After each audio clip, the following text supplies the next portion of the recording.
Ooh. What's going on, everyone? It's Dr. Jordan Seda coming to you live from New York City. Are you ready to go to health and back? All right, let's get it. All right, everyone. Thanks for continuing to chime in and listen to my podcast. Today, I have a very special guest, but I'm going to let her introduce herself. Phoenix, what's going on?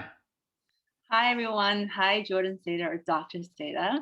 Um, Dear listeners, my name's Phoenix, and I am never done this before, so I'm super excited and very grateful for Dr. Seda for inviting me onto his platform. Of course, you're Um, such an interesting person. I had to. yes, you certainly know me from working with me for a while. Um, a little bit about myself, I guess. Uh, I'm currently a competitive ballroom dancer, and I'm also a gyrotonic enthusiastic, I guess you can say that, an instructor. But before this fitness journey, I had another life almost like, which I don't know if it's something you guys want to hear, but yeah. But currently, that's what I'm doing. Okay. I think we do want to know a little bit more about you. Like, how did you get into ballroom dance, and how did you get into gyrotonics? Okay. He's such a great interviewer. Such good questions. I We're just I getting was started, people. oh great. This is gonna be exciting. Let me bring my martini. I was doing my graduate study in theater education at NYU. So before that time, I was in business. So I switched career. So I went to school at NYU, do my master's there, and I just stumbled literally into a ballroom dance club, and that was like really my first introduction to the dance side. I've danced a little bit of ballet, nothing serious growing up, but that was my first introduction to ballroom, and I just started doing it as like just this hobby, 2 times a week, few times, few hours every time, and we started competing with my first dance partner, and I was really thinking it as something really fun. I really enjoyed it. You know, in ballroom we have all these very dramatic dances. We have like the samba. I'm sure some of you might know, or the rumba, or the cha-cha, and the jive, and the paso. So it's very exciting for someone who, like me, who also loves theater. So from then on, I got more serious um, and started actually taking lessons from world renowned farm champions. And then from there, um, I got a little ambitious and I wanted to turn professional, which was pretty wild to do because I was much, much later than most people who were competing at my same caliber. Like a lot of them are East Europeans who started when they were 5, and I started when I was 22 or 23. And so it was a very silly and ambitious goal, I would say. So came with that kind of ambition and drive, and also being like partnered with some really really good dancers who are also very very demanding. um, i I got injured, like, quite a lot, more than normal people, like around my peers. So yeah, it got to a point where I had a broken toe. That was what sent me to like stop dancing for 3 months. The doctor told me that I had to not dance for 3 months, and of course I didn't listen. And I was like, oh, I am gonna make all the juices and smoothies and drink and eat all the supplements and do all the meditations, and I'm gonna be able to be back in dancing in like 2 months or a month and a half. And that didn't work, obviously. And so I was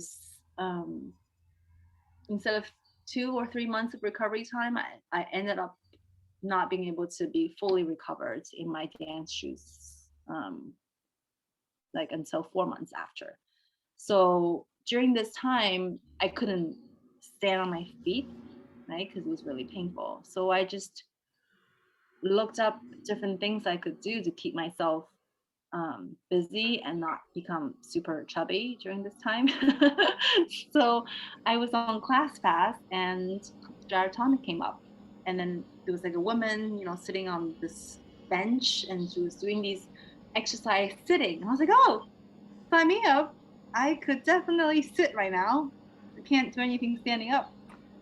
So then I went, and the first group lesson in Gyrotonic, I was like, wow, what is this thing with spine undulations and moving? Like, I've never seen this before, these machines. And I remember going to the studio owner. I was like, excuse me, is there a manual for this? Like, can I go home and study this? And then from then on, he actually saw me out and wanted to train me as a teacher. But that was kind of a quick story of how I discovered ballroom dancing, and then subsequently, because of injuries, how I also just discovered gyrotonic. Yeah, and now you're teaching gyrotonics to people. Mm-hmm. Yeah, I've been teaching for the past 4 or 5 years. 5 years, yeah. Yeah. So how would you say your experience using gyrotonics as a means of recovering from injury has helped you in your teaching? So, Or like tell me some things that you learned about movement while you were oh doing yeah. gyrotonics. So before gyrotonic, I really don't know anything about the body. I mean, I do know a little bit, but not very like solid. And I mean, I've done some Pilates training as well, but I think what hooks me, or what made me very curious and stay with gyrotonic, is some of its principles, that I felt, or should I say philosophy, that I felt could be quite translated or transferable to other activities. So, for example, like one of the principles of gyrotonic is energy moves where the mind moves, and the mind goes to where there's the biggest sensation in the body. And that if you have a very clear pathway or intention, a direction of where you want to direct your movements, it's easier for the energy, or for whatever you want to call that, to get to that part of the body. So that kind of, the mind body connection is very important, and we all know that. But I think the way they explain it in gyrotonic is quite cool. It's like how the pathway has to be clear, the direction has to be clear, and then you move there. um, and then another principle is, it's breath creates movement, and movement creates breath, and if you put those two together, it doubles the effect, right? So it's everything in gyrotonic, in the movements, there is a coordinated breathing. So it's almost like a prescription, or every, if you're looking at like a musical score, every note, there's a lyrics behind it, how you sing with that. And for me, that's kind of, yeah, pretty fascinating.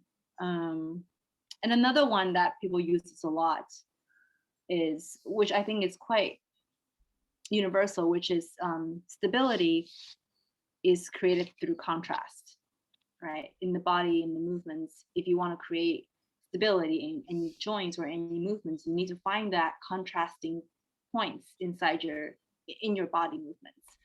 So when I learned these principles, when I was doing the teacher training, I started to like connect that to when I'm dancing, or when I'm, I don't know, playing golf. I don't play golf very much, but, or what else did I, or when I don't, just do normal gym stuff.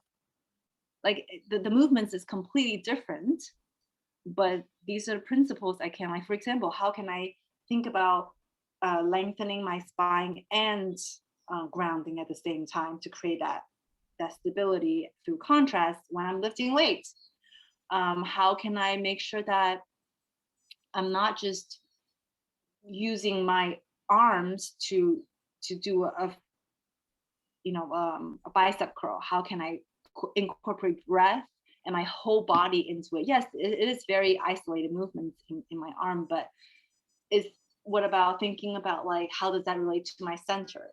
You know, the arm extends from the sternums, and the sternum's connected to the rest of the spine.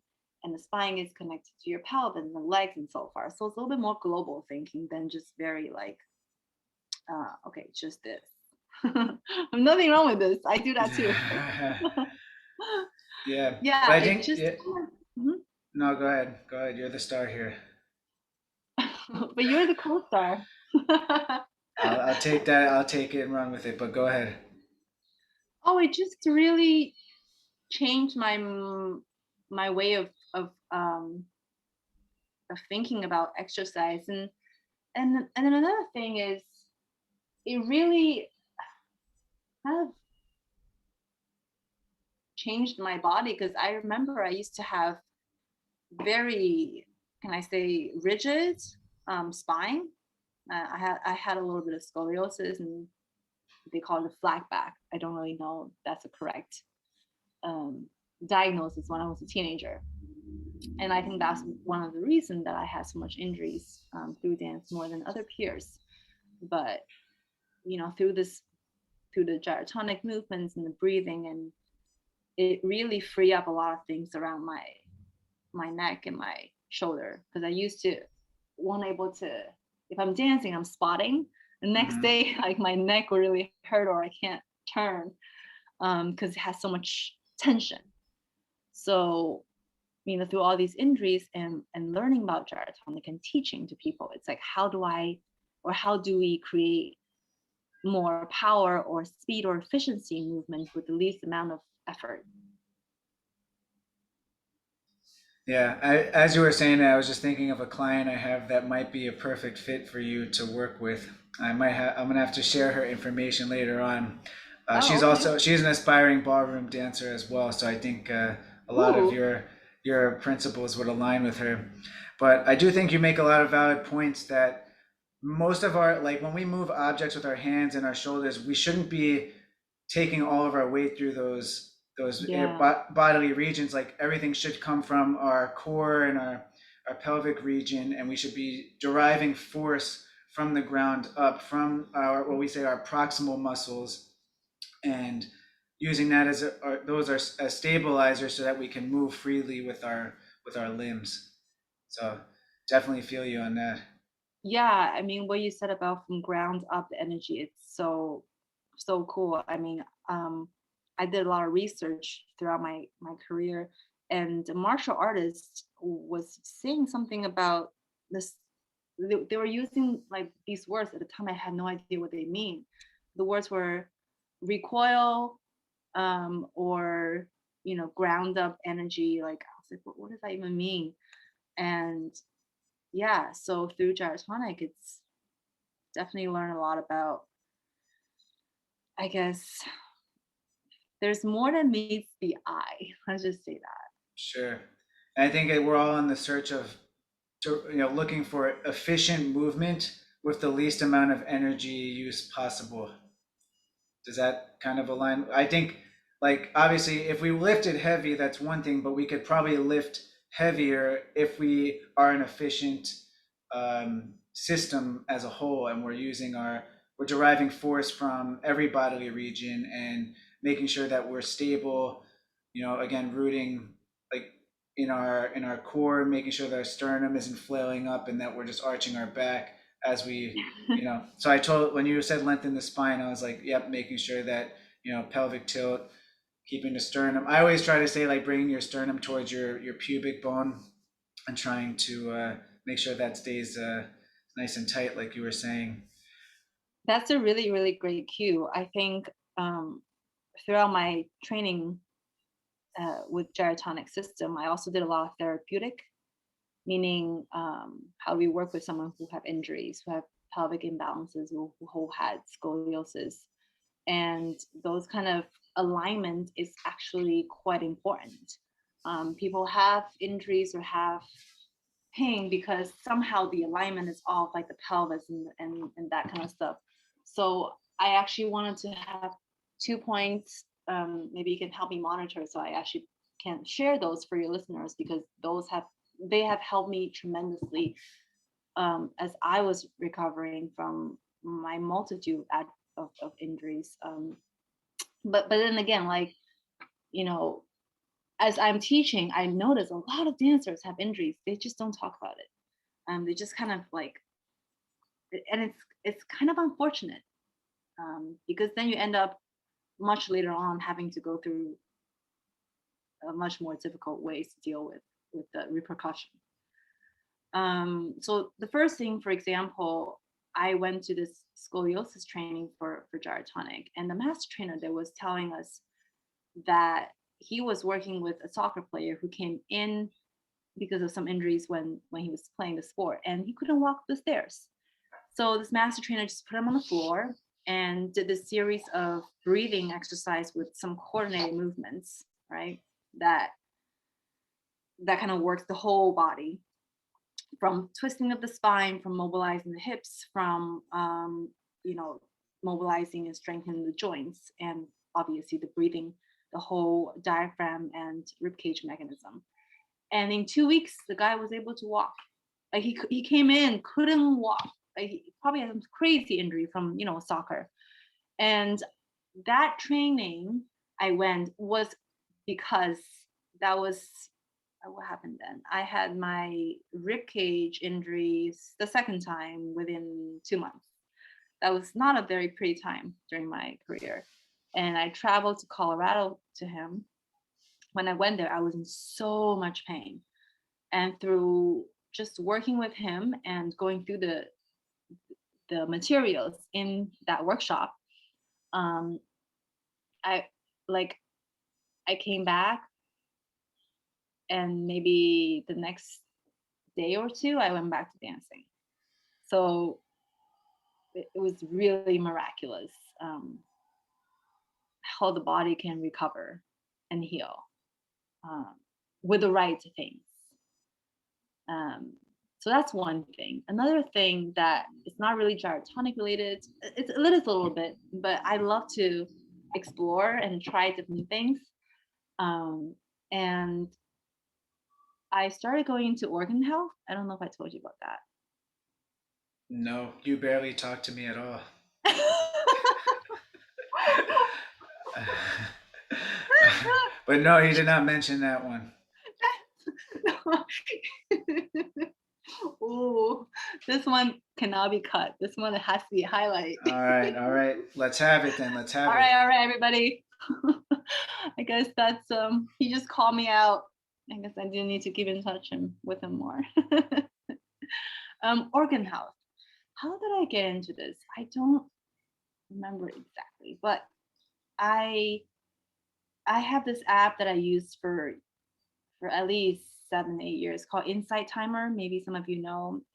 It's a wonderful meditation app, and now they have like hundreds and lots of teachers on there, from meditations, from music, from mind, it just all kinds of things, and from visualizations, manifestation, you name it.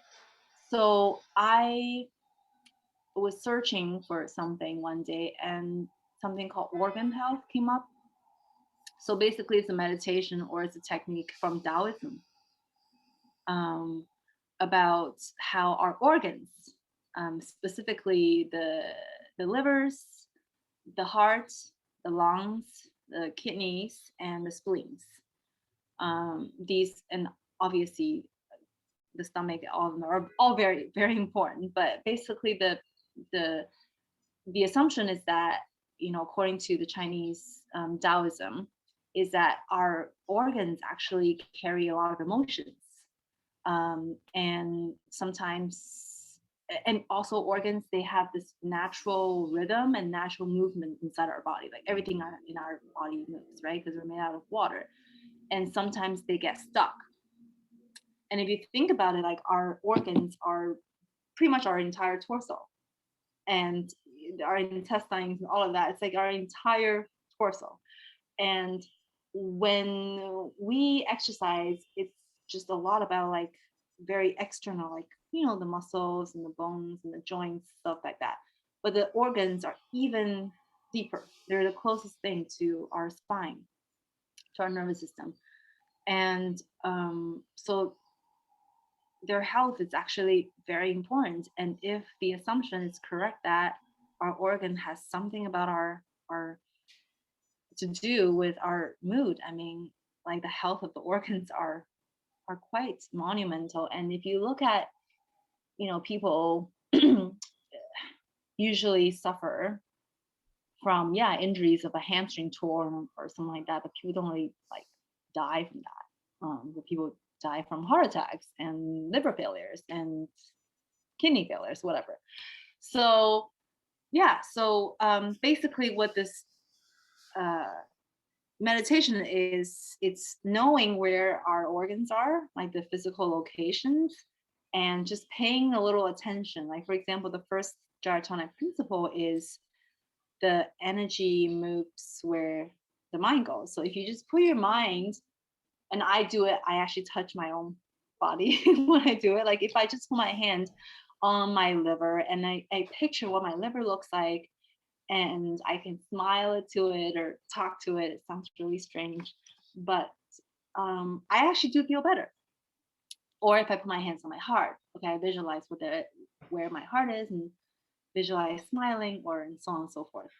And I do this every day, and it always it's like automatically just put me in such a grateful place, um, and a happier mood. That's it. Like it just automatically, because when I'm paying attention to these organs, like I'm aware that I am alive and nothing else really matters, because I am breathing and all these amazing organs are working, functioning really well. Like whatever is happening outside of that is at that point very trivial compared to the existential. Is that the right way to say it? Yeah. I'm a So science expert, not a grammar expert. science expert. So that actually also contributed to my recovery and my joy, I would say, um, a lot. Yeah. So if anybody's interested, you can sign up for Insight Timer and then just search organ health. With discount code Phoenix 10 to get 10% off. That's not a thing, but she might as well get some money for promoting that, even though it sounds Oh, incredible. you're not just a scientist, but you're also a businessman, which we will come back. Can we have a little commercial break with the music? Because I gotta get the door. All right. Yeah. Yeah. One thing I definitely have to say is I am incredibly grateful for my liver for all of the alcohol it's had to process over the well, mom, I started drinking before 21, but so I can't say just post 21, but I'm very grateful for that. And I do express gratitude to my liver, among all my other bodily organs. But I did read that book on Eastern medicine, and they did talk a lot about how, like the spleen, the liver, and the kidneys manifest in body tissues, specifically like how the liver plays a role in, like, I think it's like ligaments, cartilage, and I think tendons as well. So when you have good liver health, it does improve the integrity of those tissues and vice versa. I think I'm right. I might have to review Look the at book, but that. I think I I'm thought right. you didn't know anything about organs. Look at you. Just like blurt out all these. This actually, they sound much more scientific and believable than what I just said. I was just like, you just touch it and you feel great. Maybe so. But to give you all a little synopsis of my work with Phoenix, it was a lot of me learning and not so much teaching when I was working with her, because she does have all of this body of knowledge. It's like part of the pleasant challenge, I guess you would say, is how do I work with an individual who understands movement so well and has very, I don't want to say, they're very realistic goals to be an elite dancer, but it's like putting those two things together, and me coming, and I am the worst dancer of the two of us here. So it's like, how do I come as the lesser dancer trying to provide knowledge to someone who knows quite a bit. It can be difficult, but it was definitely a lot of fun. I learned quite a bit actually, and for that I'm incredibly grateful, and I'll What did you always learn? be.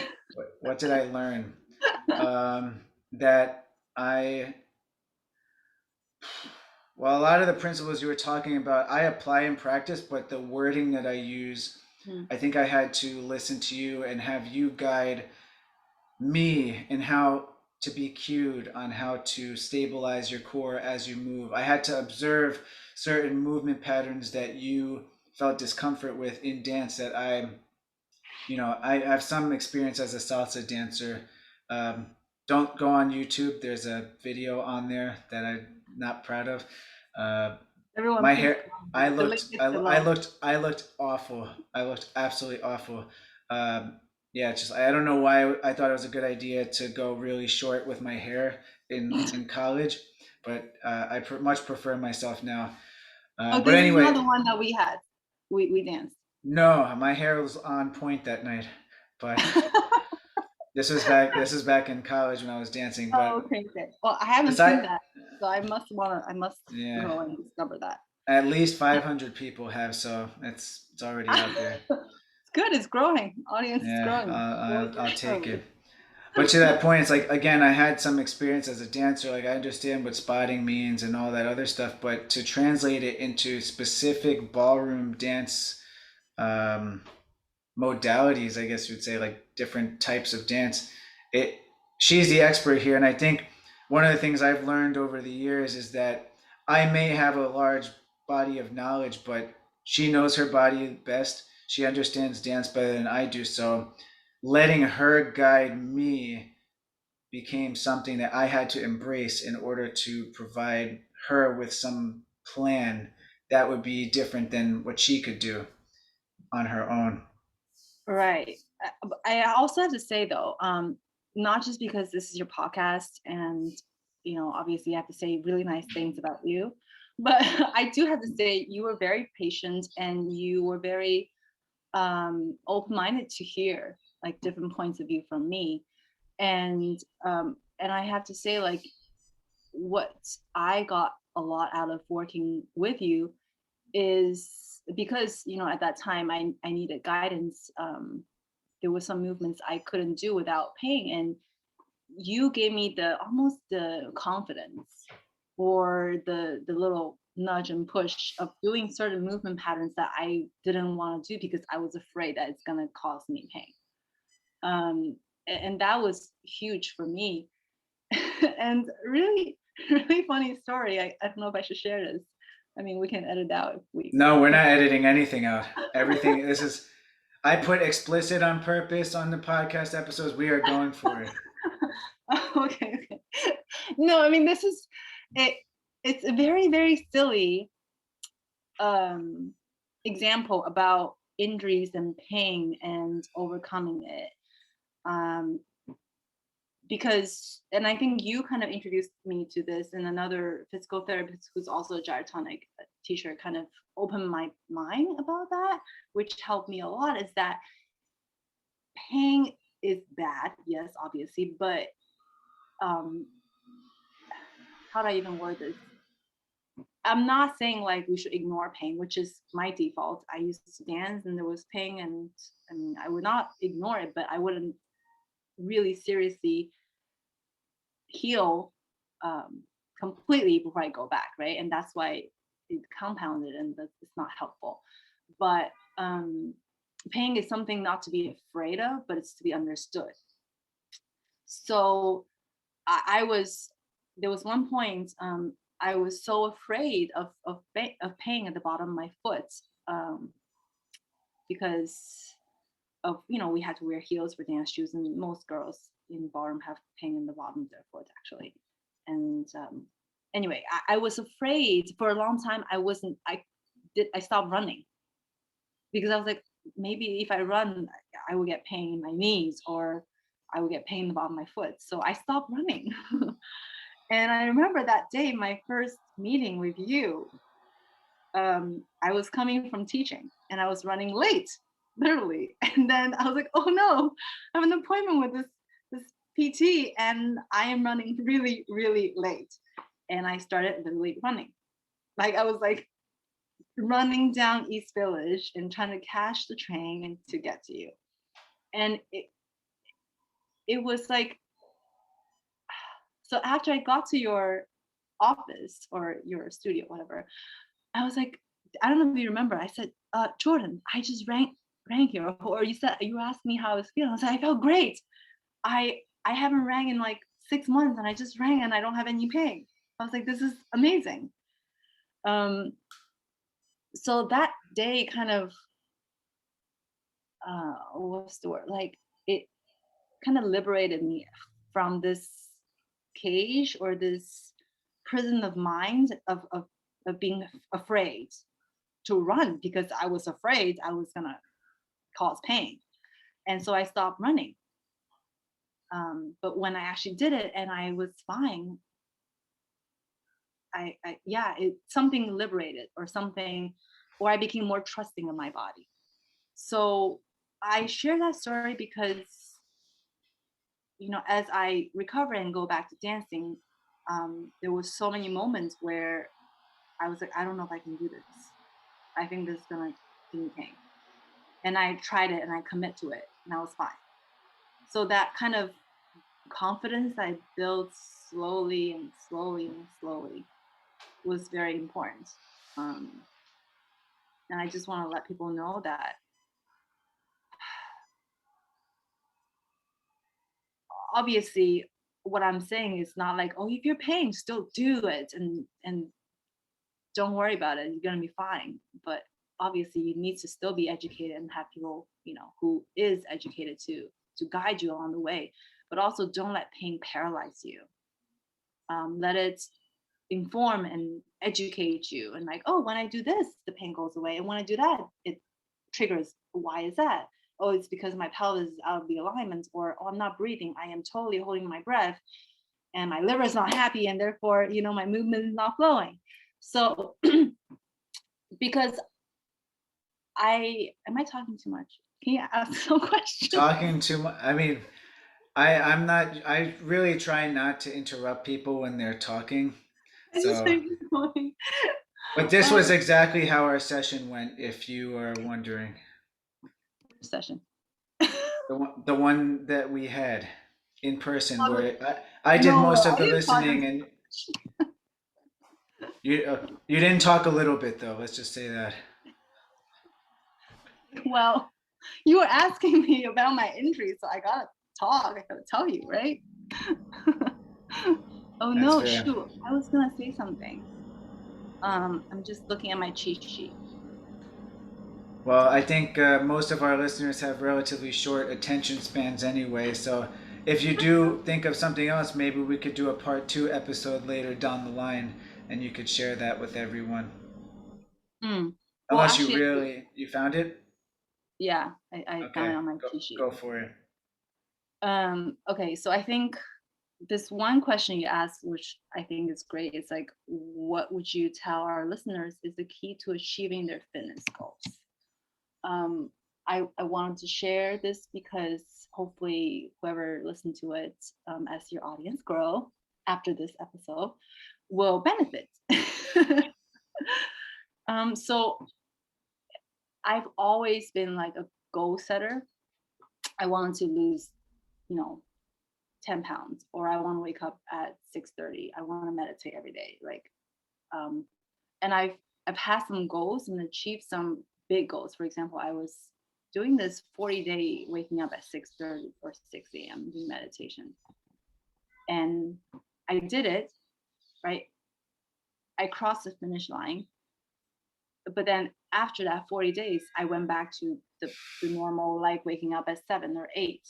And I just could not sustain it. It's like my brain is like, oh, you already, achieved your 40 days goal. We don't ever have to do that for the rest of your life.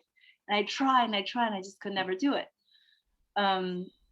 Or losing weight, or eating, right? Like, well, I wanted to stop eating by 9 p.m. or something like that. And I've That's like a goal of mine forever. And I just couldn't do it. So I started reading this book, which if you guys want to, I highly recommend. It's called Atomic Habits. Have you heard of It's sitting on my bookshelf. it? Well, I think you should take it off and start flipping the pages. I mean, I read it. Oh, you did? Okay. Yeah. So so I actually reread it again. Mm. I listened to it first, and then I also subscribe to the author's email list, Mm-hmm. and I reread again. And this time I made it like a commitment, not a goal. I made a commitment. I'm gonna just read this book and not dabble into 300 other books. And basically, after really diving into this book, I am still, but my mindset about goal setting, about achieving fitness goals or any goals has changed. So the biggest takeaway for me is that instead of thinking about goals, but thinking about like a system and also a change of identity. Like for example, instead of I want to lose weight, by this time in February, this amount. Instead of having that kind of goal, it's more like I um I am an active person, or I I am an early riser. Like that's just who I am. I am a consistently regular meditator, or I'm a 75% vegetarian and 15% pescatarian. Like that's just who I am. Like I am someone who just stopped eating after 8. But I can also be flexible if I'm out. So when you keep, or when I keep telling myself like I am that person, that kind of keep repeating and ingraining into my brain, that's my identity, that's what I believe. And our body and our brain, our whole being, it's always trying to have harmony and congruency, like within the whole cells, of our body. And if that's what I want to believe in my brain, and if my actions and behaviors don't align, I'm not gonna feel very good, because something is incongruent with what I want or who I think I am, and my behaviors. Um, so that's one of the first things is that shift in your belief system. Like I am Chinese. I'm not anything else. You are who you are. Um, so then like I start thinking about asking myself, okay, if I am the active, physically active person, Phoenix, what would I do? Would I take the stairs or the elevators? If I am someone who stop eating by 8 p.m. most of the day, would I go into my fridge and have another handful of nuts at 10 p.m.? Right. So that has really, really helped me a lot in terms of achieving my quotation goals. Because I don't think about, because goals, it sounds like by this day when I achieve it, I'm done. But I would really rather make it of who I am as a lifestyle. So it's never a finish line. So I don't have to worry about like, oh shit, this goal is done. Then what's the next one? So I Mm. guess my what I want to tell or share your listener is try that. Well, first of all, read the book, and then try to shift the mindset of changing your beliefs, right? Your belief system, Yeah. and who I you want to become. Like if I say I am a grateful person, and I keep saying that to myself, um, the the actions of becoming grateful or be grateful, it should be easier. But if I say I want to have a goal of saying that I'm grateful 3 times, I'm grateful for things, 3 times a day or something. I want to have that goal. It sounds to me like a chore.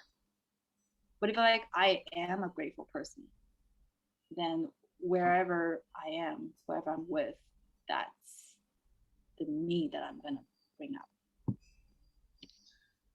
Yeah, I definitely know exactly what you're talking about because again, I did read the book, and maybe I should reread it again as well. But based off of everything that you were talking about, I can see a few of my listeners wanting to reach out to you and possibly work with you. So, where would be the best place for them to get in contact with you? You can find me on Instagram, which maybe we can have a link or something. But I am actually working on a specific Instagram dedicated to Gyrotonic and Ballroom. And this handle is probably easier to remember. It's called Rise with Phoenix, just like that, Rise with Phoenix. And I'm planning to start, I'm working on contents right now. So hoping to start putting things out there in March. But other than that, I have my personal account, Phoenix underscore Linsong, Linsong. Phoenix is the bird, or Phoenix, Arizona. So I have a lot of videos of me doing gyrotonic and dance. Yeah, Awesome, or you can awesome. ask, or you can ask Jordan, and hopefully he will pass you on to me and not. Just kidding. Uh, well, anyway, Phoenix, I'm really grateful, and I'm identifying as a grateful person that I'm grateful for your time and your energy. But that's all we have today, beautiful people. Now get out there and make shit happen.